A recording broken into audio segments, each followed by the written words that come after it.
What's up guys, it's Danny B with Danny B Skate here, and I'm going to teach you guys how to do the kickflip, so stay tuned.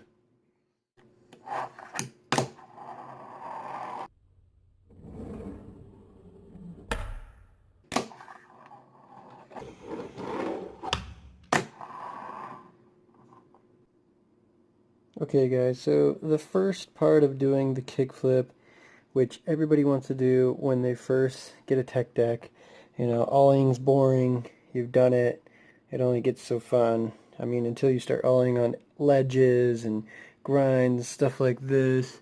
And yes, these are tech decks. You can do these with anything as far as like a fingerboard or a tech deck. Same principle.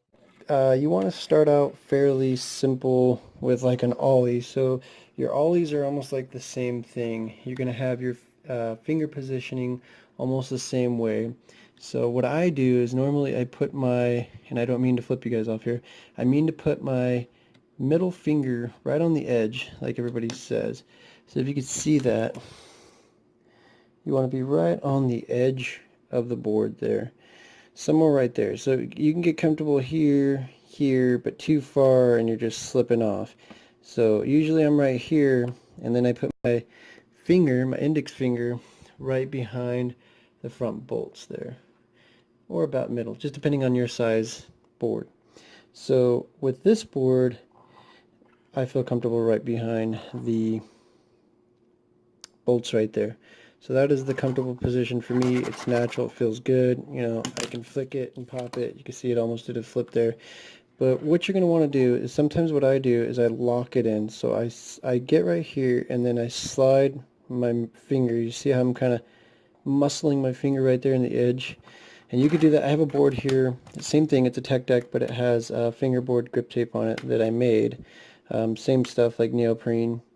I'll do it on here, and this one's a little bit modified. As you can see, it's a little bit higher so I can get more pop from it, but same concept. So I lock it in right here, even if you don't have grip. This one we'll use. I lock it in, so I kind of push my middle finger out so that way it's locked in. I'm not pushing down really hard, I'm just pushing outwards a little bit, and that kind of locks it in for the flip.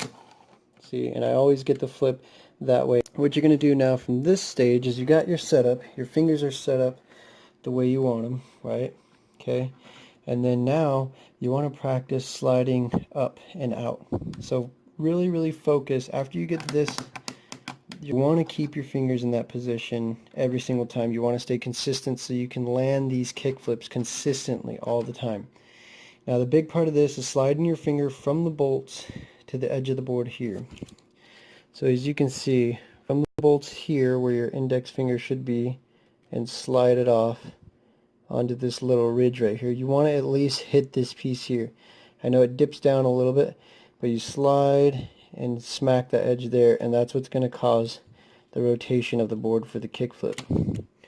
So same thing on this board. You're going to slide your finger from the bolts, or from here. What I find is, I mean, a bigger board is a little bit harder, but the shorter the distance to flick, the less work you have to do. And I don't mean go all the way up here where your fingers are spread out too far. That doesn't make any sense. But from here, behind the bolts should be pretty comfortable for everybody. If not, you might need to get a smaller fingerboard or a smaller tech deck. So from here, you're going to slide your finger up and flick to create that kickflip motion.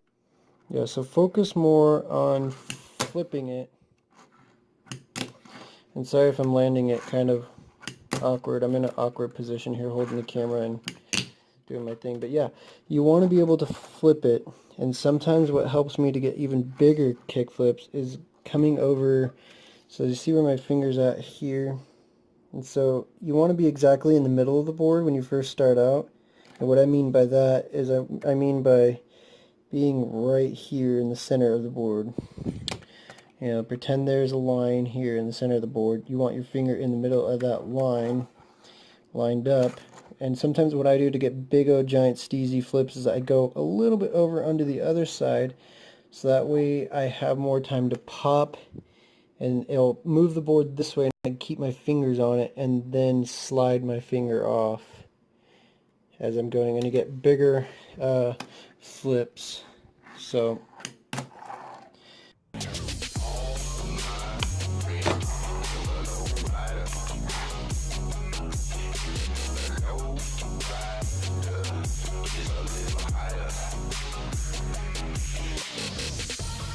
Thank you guys for watching my YouTube channel. Please like and subscribe and leave a comment to see what you guys think and what kind of content you guys want to see as far as skateboarding and fingerboarding. As soon as my ribs and my wrists feel a little bit better, I will be back to normal skateboarding, so I will be filming some of that. And yeah, so keep fingerboarding, keep skateboarding, guys.